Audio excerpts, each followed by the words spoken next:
Stunning morning here in Brighton today for the final day of this championship match between Sussex and Warwickshire, and it's built up to a real great climax as well. Sussex requiring 94 and Warwickshire requiring 5 wickets. And we'll review the match and the weekend's cricket generally with my old friend and former Middlesex colleague Paul Farbrace. Of course, he's the Sussex coach as well. We'll review the match and the weekend's cricket after the end of this game.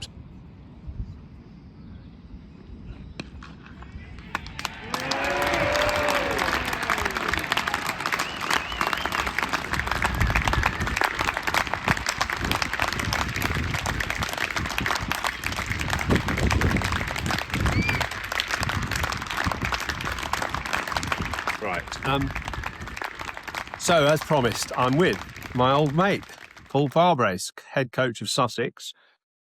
That was actually a cake in the end, that victory, wasn't it, against Warwickshire? I mean, there was a fantastic performance, 5-wicket win, lots of time to spare. The boys are all having beers over there in the sunshine. What a wonderful day. Yeah, look, they're always a great game, isn't it? Everyone says, oh, what a great game when you win. When you lose, they're the one of those that you think, crikey, you get so close. But to be fair, I didn't expect us to win the game without losing another wicket this morning. 94 still to win, and you still need 50 with the new ball. Chris Wokes, who hasn't looked that threatening for Wokesy so far, a bit unlucky, went past the bat a few times. You think he's going to come good. You know, he's going to do something special. So, look, to win the game was the way we did with Tom Price and Jack Leaney playing as well as they did was outstanding. Nice when you get a couple of new players come to your team and make their mark early on. And certainly at home, in front of the members, for Jack Leaney to get 100, that will settle him down nicely. And you know, the amazing thing is actually make me look like I know what I'm doing. Make 2 good signings like that, and you think, great. People think I actually know what I'm doing, signing people like that. So that's always helpful for me as well. I suppose when you first come to a new county, you want to impress, don't you? You're really on tenterhooks to kind of prove yourself. I mean, Jack Leaney's quite an interesting character because he started at Yorkshire. I mean, you at Yorkshire. Yeah, that's why we got him, because I gave him his cap last week at Leicester, his debut cap. And I normally give the caps to the others to present. I never present a cap because I always think, who would want their cap from me? You know, I wasn't very good. I didn't play a lot of games. So I got James Kirtley, Grant Flower. And also invite former players. Ian Gould's been in, Chris Adams, Matt Pryor. Who else has been? Luke Wright, Chris Nash. And, so you bring them in to have a chat with the guys. They come in and make a cap presentation because I think it's a great way to link in the past and the present. And also, there's nothing better than a former player coming in and talking about making a cap presentation, but that's when they get the county cap. But when they make their debuts now, everyone gets a county cap with their number on, right?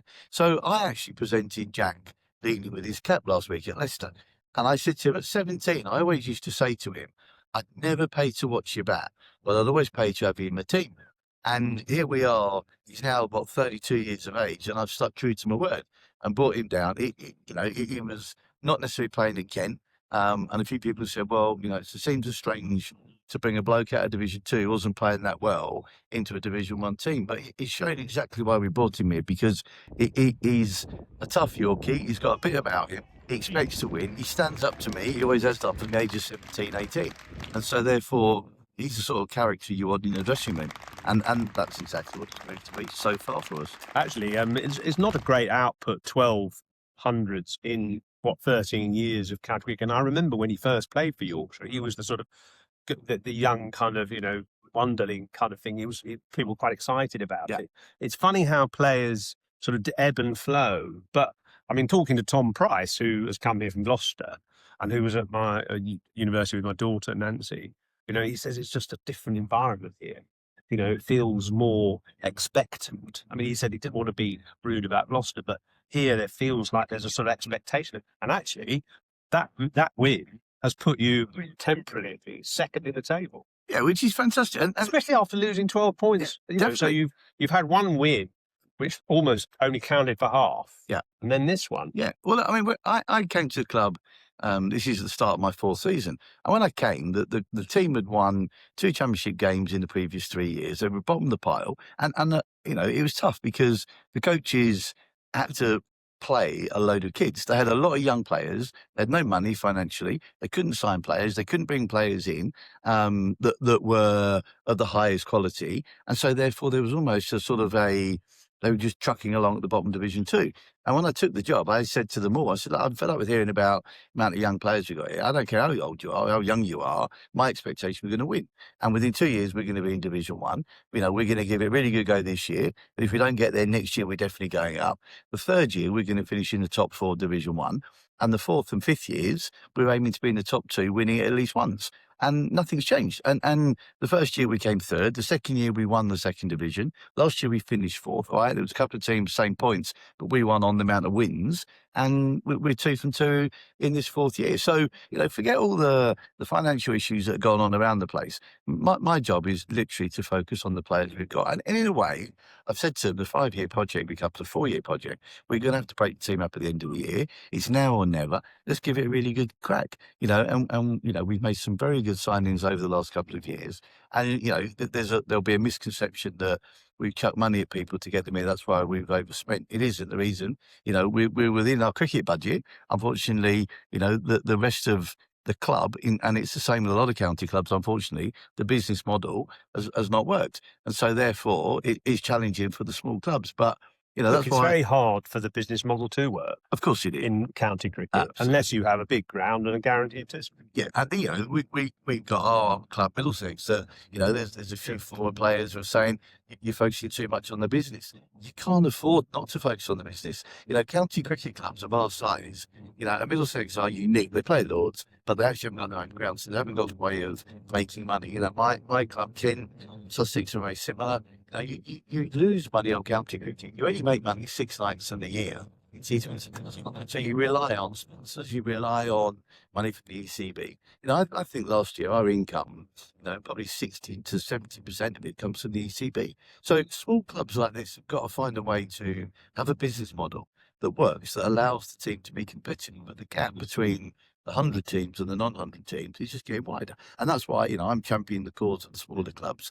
And I'm saying, come on, lads, this is our chance to show some of these big clubs that we can compete against them. What is, although you said, generally speaking, the financial problems of the club haven't really affected you cricket-wise, what are the things that do sort of impact on, your planning, your, kind of your performance? What are the things? I mean, I don't know, sort of not nets not available or equipment or what is it that you have to deal with? This year, nothing.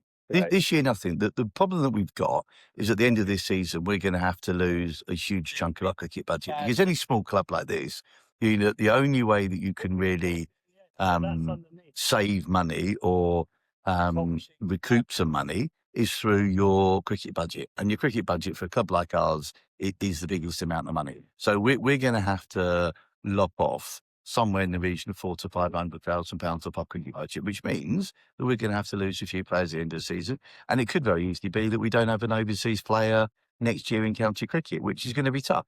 We've only got one this year for the Championship cricket in Daniel Hughes, and we're going to lose. We would have had a seamer early season, but we've lost that, and we're only going to have one for the T20, which will be Daniel Hughes. And then JW Nadtat comes to the last 8 games, which will help. But at the moment, we've got 4 seam bowlers. We've got 4 fifth seamers.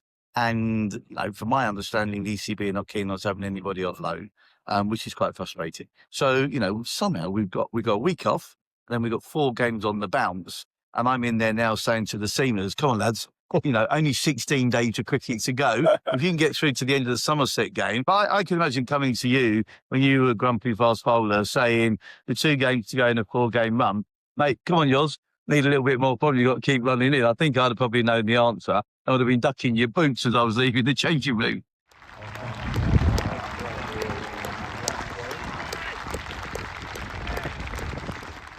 You talk about your playing staff and, being a smaller club and so on.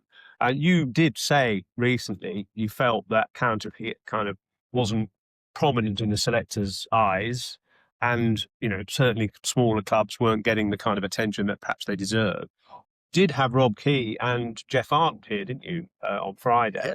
So I suppose, do you feel the message got through, perhaps? Yeah, look, I had a good chat with Keys. I'm not going to go into the detail of personal conversation, but I've always wanted England to win. I'm an England fan through and through, and it wasn't so much the smaller clubs; it was all of Celtic cricket. I sat with a group of DOCs, directors of cricket, a couple of weeks ago during the World Cup, and we had a meeting, and there was a bit of a feeling around the group that people didn't really care whether England won or lost, and that's really sad. And I want the connection between county cricket and England to be really strong. And there's two parts to it. One, we've got to play our part and play on better cricket pitches, because if we keep playing on these old pitches, the selectors have got no chance of picking a player, knowing whether they can play at the next level. If you produce a wicket that spins too much or seems too much, you don't know whether whether your bowlers are going to be able to cope on a flat test match pitch. That's really difficult. So, we've got to play on the better pitches. And also, I just felt that perhaps there was almost a feeling it was harder to get in the England team than it was to get out of it. People were, harder to get out of it than it was to get in it. People were staying in the team perhaps longer than they should have done. And also, you hear things about, we picked Shahid Bashir because we saw him on 6 balls on TikTok. And it's like, it's a bit demeaning to county cricket. And I explained that to Keith the other day. But, he knows I'm coming from a good place. I don't know Brendan McCullum that well, other than say hello to. But I just felt there were times when Brendan, he was on our call a couple of weeks ago, and it was great. He talked about what he expected, and he said he does believe in county cricket, and that's fine. But, last week at Leicester, Troy Cooley came, the New England fast bowling coach. Ray Baker was there, one of the scouts. This game, Rob Key was here himself. Jeff Arnold's been here for a couple of days. So if that's happening, and the proof of the pudding, I guess, will be when we start watching England being selected this summer, if they start picking people who are producing consistent results in county cricket, because that's the other thing. It's not just a case of get 100 or 150 for your big for England. You want people to have to work hard to earn their runs and wickets. If they do that consistently, and they've got the right mentality, because that you play with a lot of people who, in the Middlesex West who their mentality allowed them to be successful playing for England. Whatever their performances were, they have a mentality. I think of my time in the England team, Cook, Root, Anderson, Board, they had that fleety edge to them. They had something about them that when it came to international cricket, they looked at home in it. We've all seen people that county cricket play brilliantly, and then they get to international cricket and they can't cope. They can't cope with the expectation. They can't cope with the pressure on it. They can't cope with people like you analysing everything about them. There were times where you were probably analysing the England players far more than the England discipline were.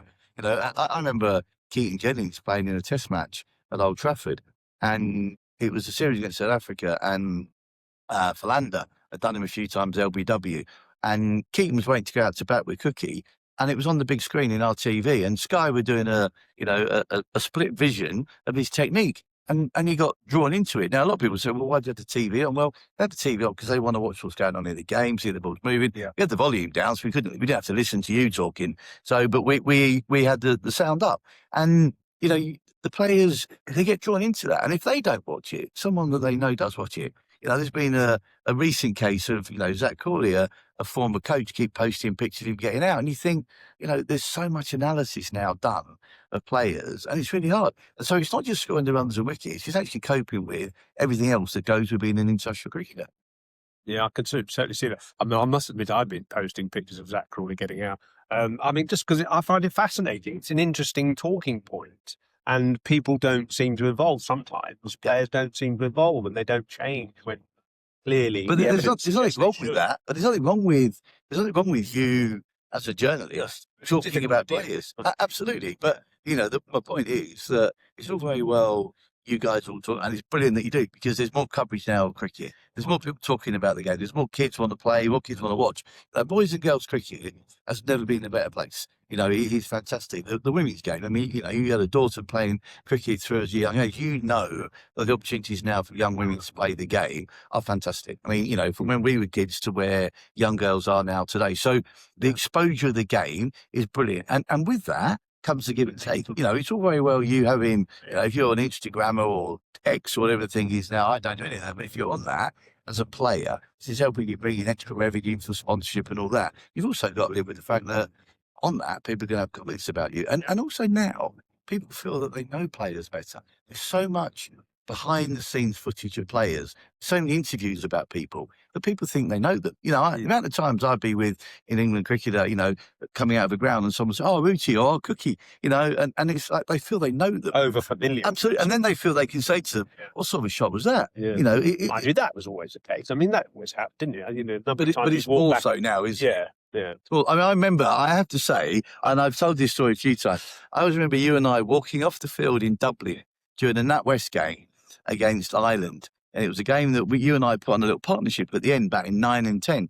But you and I were walking off on the practice day, and a kid ran up to us and asked for our autographs.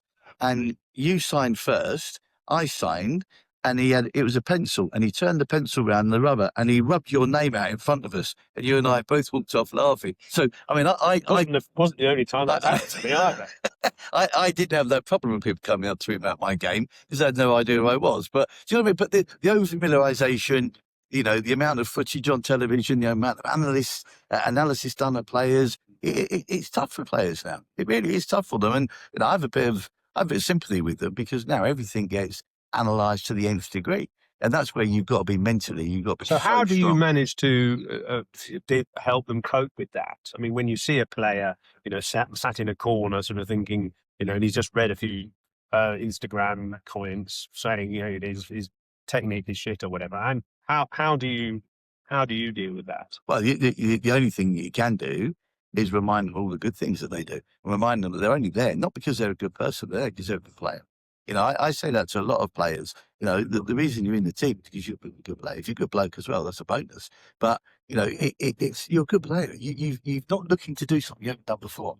Now, when players have scored runs taking wickets, what you're doing is, I think, as a coach, the higher the level you go, you're asking good questions and you're reminding them what they're good at. And you keep reminding them what they're good at, and not in a bullshit way. The players see through that. You know, someone gets out for 15, plays a rubbish shot. You're not going to go up to him and say, "Oh, unlucky. You know, really well done." You know, great example there. James Cole's missed a full toss. And I was thinking, in his LBW, you know, he's hot property at the moment. He missed a full toss, LBW. And I walked in the dressing room and I said to him, "Bad luck, mate." And he said, "Was it?" And I said, "No, not really." And he said, "No, it wasn't." And we both laughed. And, you know, if you know your player, if you know what you can say to them when you say it, you know, there's no point. There would have been a time when I was a younger coach, I had less experience. I'd have gone in and had a crack at people. Now I find myself thinking, like, actually, it's not the right person. There are some people in this dressing room who I can give a little nudge to, and there's others I've got to keep loving them and showing them I care. And the one thing, whatever the level you work at as a coach, players want you to show they care, that you care for them, that you're interested in them, and that absolutely you're with them all the way. And if you do that, they respond to you. And that means you've got to get to know them as a person. If you don't know them as a person, it's like any relationship. You can't just say something to someone you don't know. If you know someone really well, you can tell them anything, can't you? And that is, I think that's the essence of coaching. I was going to say, though, do you think sometimes there's a danger that coaches can be too soft? Absolutely. I mean, we grew up, didn't we, with Don Bennett Yeah. at Middlesex, and you probably had some other hard noses at Kent as well. Yeah, Colin Page. Yeah. But you know, they called a spade, and it was pretty brutal at times. Is there a danger that because of player power now, which means a coach could be quite, look at Justin Langer for the Australians, for example. Yeah. You know, players can kind of push a coach out because they just don't like his manner. Yeah. So, well, absolutely. That? Well, my first year here, I was all over everything. So I had a big say in everything, and I was very strong and picked up on little things and really hammered detail to the nth degree. And then gradually, over the last few years, I've started to take a slightly more backward step and empowered the players, giving them more responsibility, because young people, they want to get it right. They want to have success, but they want it now, and they don't need to tell them what to do. Right? So it's like young people. Generally, this is sport or life. Young people want to do things, but they don't want you to tell them what to do. So that's where each young person, the better the relationship you have with them, that's when you know how you can deal with them.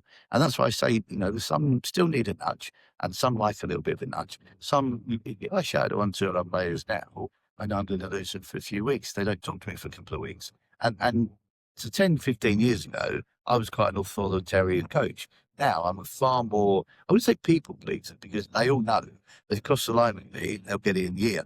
But I try and also a little bit sarcastic, so I do it a little bit humour. That helps, yeah. And it helps, it's not on misfields and you go in at tea time and you say, any chance putting your hands on your arms and things like that to them. And they know, and I say, even at my age, I could have got that, there's a little bit of, right, I'll show you type of thing. But again, it depends on the relationship you have with the player. And I think now coaches investing time in understanding their players is the most important thing you can do. You can know all the technique and tactics under the sun, but if you can't communicate with someone and you haven't got an empathy and understand, not a sympathy, but an empathy and understanding with their job, that's when I think you lose your leadership. And I've lost leadership. I lost leadership with Kent. I got sacked 2 years into a 3-year contract. They could have sacked me after 1 year. They sacked me after 2. And I completely lost leadership. I was too emotional. I was far too up and down in terms of the results. If we had a good day, I was fine. If we had a bad day, I was down and out. And you can't be that. There's got to be a level of consistency. And that's the one area, even at 58, that I still have to battle with on a daily basis. But the one thing that I've learned to do is actually learn to show my vulnerability to the players. Don Bennett, Colin Page, they wouldn't have shared any vulnerabilities with us. No, they didn't really show much emotion, did they? But actually, they were great for us, mind. I mean, both very successful. And Don's great thing was spotting a player, wasn't it? I mean, brilliant eye for a player and a great man. A fantastic man. And I think I learned so much from those two. I think they instilled a lot of good values in me as a coach, which I still find myself saying some of the things they used to say to me. Colin Page always used to say to me, even if you can't play like one, at least look like one. And that was about being smart, turned out and looking the part. So I do think that the idea of having an empathy and understanding what every player wants from you is really, really important. And that bit about, controlling your emotion and making sure you really understand what it is they're going through. Because, again, I remember coaches in the past saying, you leave all your troubles at the gate and you collect them on the way out. Well, it's not that simple. Life's not that simple. Life represents cricket. Cricket represents life. The days you're going well and you think you got it cracked, it bites you in the backside. And that's something that I think for us as coaches, we've just got to be far more aware of, more understanding. I mean, to be, not be soft, but you can have a tough conversation with people if you know them. If you don't know them, then you come across as a bit of a bully and a bit of a moaner. And you can't afford to do that these days. What about wicket keeping? You were a keeper, obviously. We've got this strange situation at the moment. Jamie Smith making more runs today, gone up to number 3 for Surrey, 160 odd in the first innings, batting at 3 for Surrey, not keeping.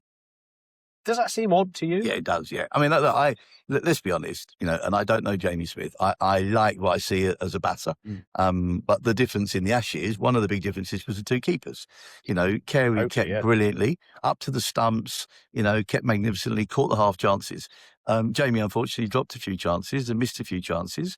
And you can't afford in Test match cricket to have to keep creating 14 opportunities to bowl the team out. And that was one of the big differences. Carey, superb. Everything that he did in the series. I suppose it was more. It was. I think probably to sort of focus in on that a bit more. What Carey did was he understood the match situations and particular players and the way they bowled. And he actually instigated coming up to the stumps at Brisbane with Michael Neser and Scott Boland and others, bowling nagging medium pace. And that kind of stymied England's aggressive approach to bat out of their crease. Now, if you are an experienced keeper, like Carey was, or is, you can bring in those, you can impart those kind of influences. Jamie Smith's still learning his game. Absolutely. Not keeping in county cricket. So that it's all those sort of strategic things, I suppose. Yeah, absolutely. Not as it is dropping. Look, I'm not being critical of Jamie Smith because England obviously sees something in it they really like. And to be honest, I mean, he looks a fantastic player, doesn't he? As a batter, he looks a magnificent player, and I love watching him play. He looks, and he's not a bad keeper. He's, as you say, he has got the experience. One of the things as a keeper, you do need the experience to back. You need those files in the back of your head that you pull out, the ball spinning. I mean, I remember talking to Ian Healy about wicket keeping. Healy said when Ward started talking about going round the wicket at the end of day 4 to Mark Taylor and said, I'm going to bowl round the wicket to the right hand into the rough. Healy was saying, no, you're looking great over because he knew how much harder that was. And even he at his stage wanted to keep Warren over the wicket because it was easy to keep to, and it's tough, right? So keeping wicket is tough. It's a tough job. It's a big ask. And, I think But it's actually building up your physical. Well, of course it is, but it's also that the experience bit is the bit. You know, you look at best keepers, the best goalkeepers, but with the experience they get better. You know, they read the game better. You talk about tactics, they understand it. They read the pitches better. They understand it. They're used to it. Well, your relationships all down to what being worth it to you know, coming up to you, talking about your lines, your length, when to stand up to you, He could when see to stand when back. I was going to bowl a slower ball. Yeah. Which I didn't even know I did anything different. Yeah. But he could see it. There's a big grin on your face, wasn't it? You're thinking you're being cunning before you let go of it. That was your big thing. But it is, you know, you're absolutely right. And that's where, you know, I don't want to be critical of James Smith because I think England have now got someone who could play for England for the next 10 years. No, brilliant. But where he's unfortunate, he's played county cricket with one of the best wicketkeepers in the world in Ben Foakes. Ben Foakes has won a lot in county cricket. And so he quite rightly are picking the best keepers to play. And, you know, that's where perhaps the disconnect with England and county cricket. That's another example where England wanted to keep Wicket. Surrey is saying, well, we want to win the county championship, so we're going to go with him. And it's a tough one for them. It's a tough one for Alex Stewart, who, you know, I mean, Stewie knows all about keeping for England. I mean, the amount of times Stewart used to come in and keep it the last test match of the series because all of a sudden we had to win it to draw the series or win the series. Well, why didn't we pick you at the start of the series when we also wanted to win the series? But, you know, that was also a tricky killer. He also said, actually, he's often said that you can make someone into a decent keeper, potentially a test keeper. You can't make that person into a test batsman. They haven't got the credentials. They haven't got the ability. Yeah. Can you make someone who's obviously a good athlete into a test keeper? Definitely. And you know, even, you know, you look at white ball cricket now, you know, there's 9 months of white ball cricket available for any talented young English cricketer. And the amount of them now that are sticking the gloves on and having a go at it, because if you've got good hands and you're a good fielder, the one Alan not always used to say, Vikram Solanki would have been a brilliant wicketkeeper, fantastic fielder, moved really well. Johnny Tattersall, who's now at Leicester, was at Yorkshire. You know, Tats got released by Yorkshire, a brilliant fielder. Went away and played club cricket, kept wicket, went back to Yorkshire and started keeping wicket when Johnny Bairstow was away. You know, and he's made himself into a very, very good wicket keeper. And so you can definitely make yourself into a keeper if you've got the athletic ability, but also you'll have one. Because, you know, the biggest thing about wicket keeping, you know, you've got to be prepared to make mistakes and be the number one. You make a mistake, and it gets amplified over and over. A bit like I'm talking about Jamie Smith there. You know, one difficult chance going away from him, he drops it, he gets analysed. You know, because everyone's well with those gloves and we should catch everything. It's not easy. You know, it really isn't easy. And that's where the mind over matter bit is really strong. I just hope that the challenges that Jamie Smith has with his keeping don't undermine his batting and don't stop him being the superpower that I think he really could be as a batter. Well, there's no sign of that at the moment, is there? The way he's playing for Surrey. No, absolutely. Amazing scores, actually, at the Oval. Leicester getting a lead, about 170 lead after Surrey got 520. So just to finish on the county game and you know, the performances we've seen so far this summer, obviously there's a potential opportunity for an opener up for grabs if Zach Crawley's sort of slump continues. McKinney 200 for Durham. Asa Tribe, I know he's got 80 odd for Glamorgan. Actually, Hasib and Sibley sort of failed mostly in the last couple of games. I mean, you know, from what you've seen of those players, who would you pick? Tom Haynes. Yeah, Tom Haynes, and not just because he's a Sussex player, right? But I think Tom Haynes, having been away with the Lions the last couple of years, I think he's changed his approach to every aspect of his game, but he stayed authentic and true to himself as a person. And he really has got the bit between his teeth. His technique's improved enormously. His fitness has improved. Brilliant catching now. He's gone from being, you know, a bit of a passenger in the field for us to being an outstanding fielder. And that's partly why he didn't play much T20 cricket because of that. But I think he's got the temperament and the makeup. I don't know the others as well. Tribe, I like the look of Tribe. I think he looks a decent player to me. McKinney at Durham, I think, looks a fantastic player.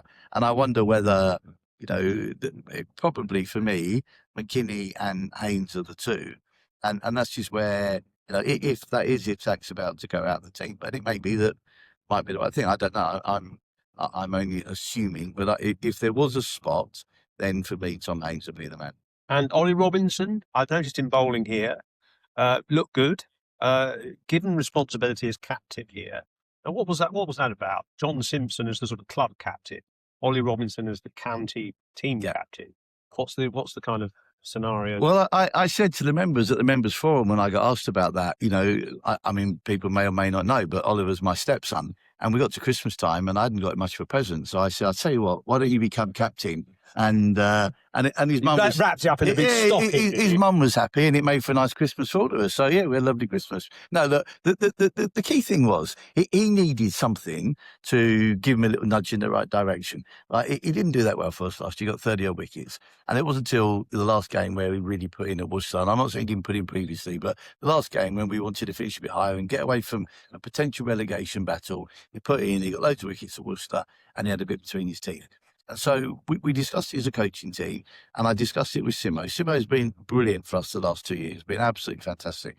And I said to Simo, what I'd like him to do is help Jack Carson in his first time of being a captain in 50 over cricket, work with him and help develop him, be a link between the players and the coaches for me, and actually, because I'm stepping away a little bit more, get him to be a little bit of a link man between the players and coaches, which he does brilliantly. And he's such a good professional, Simo. I mean, he's a very, very good professional.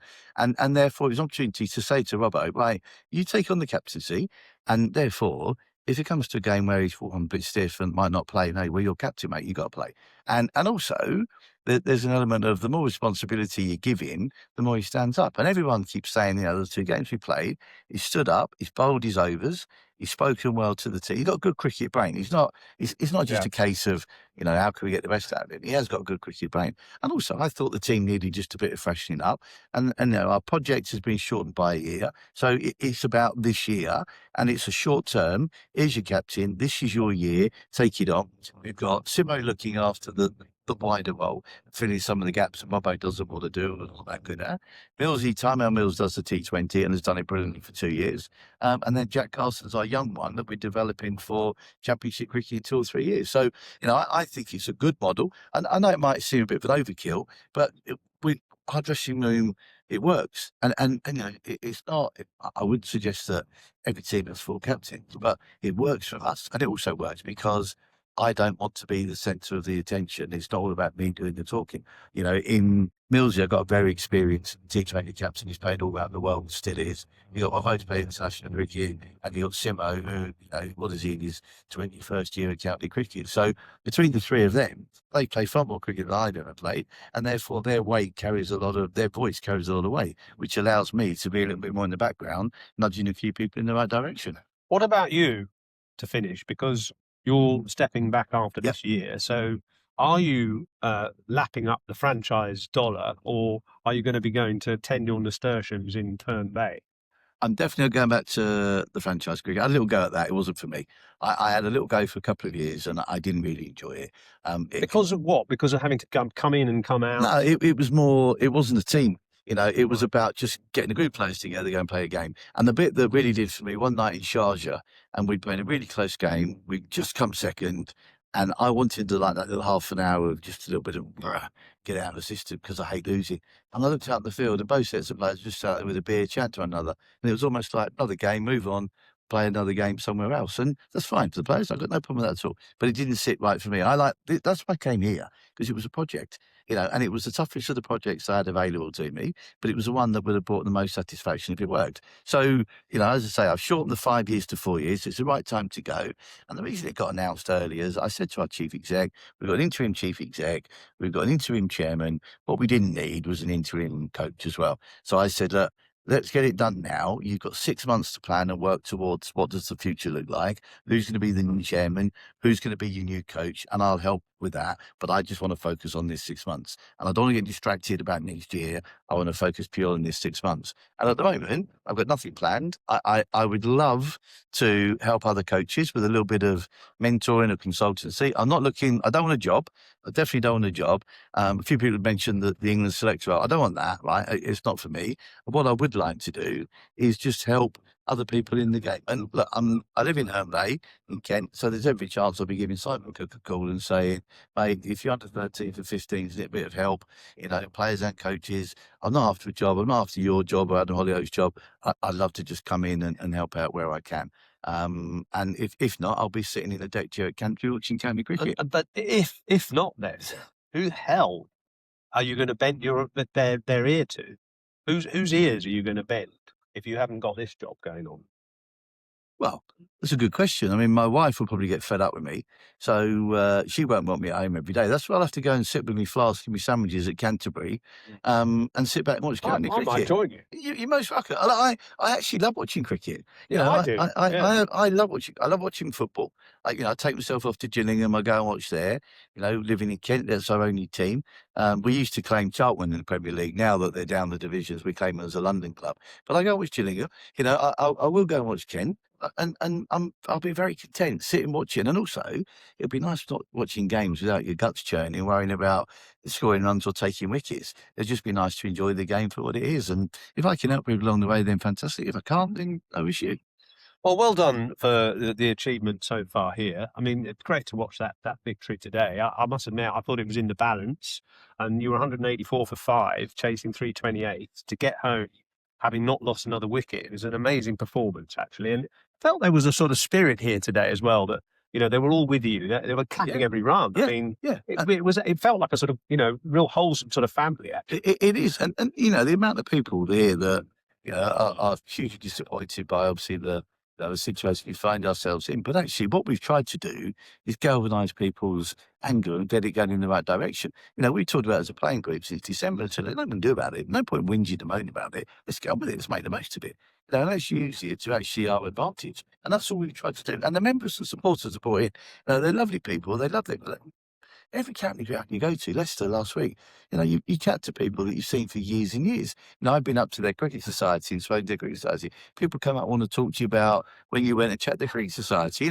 That's what county cricket's about. But equally, the most important thing is that the game in the middle, played on good pitches with tough teams. If at the end of this season we finished above Warwickshire, I'd be delighted. Not because I want to beat Warwickshire in particular, but Warwickshire are, I think, one of the best teams. They're a huge club. They've got a very good squad of players. They've got excellent coaches. They're a well-organised club, well-set-up club. And for a club like ours, if we can finish above them, it will put us in a really good position, because they will be there or thereabouts come the end of the season, no question. I noticed you actually thanking the ground staff at the end of today, so you must have been happy with the pitch here. And I guess that's also part of your job. Yeah, absolutely. I mean, my job's to bring everyone together, whether that's, stewards, people in the canteen, the ground staff, whatever. My job is to try and give them something to look forward to, because there's nothing better than when they're at work, they've been at work over the weekend and they're in at 7 in the morning, going at 7 at night. If the team are playing well and the members and supporters are happy, it makes everyone's job in the club so much better and happier. Same with Leicester last week. I went out and thanked the ground staff. Now, I think the ground staff have a thankless task every club we play at. And I always make a habit of going out and thanking them for what they do, because, they produce some great pitches. And look, producing a pitch on the 3rd of April last week at Leicester, it was difficult, but it was a really good cricket pitch, made for a great game.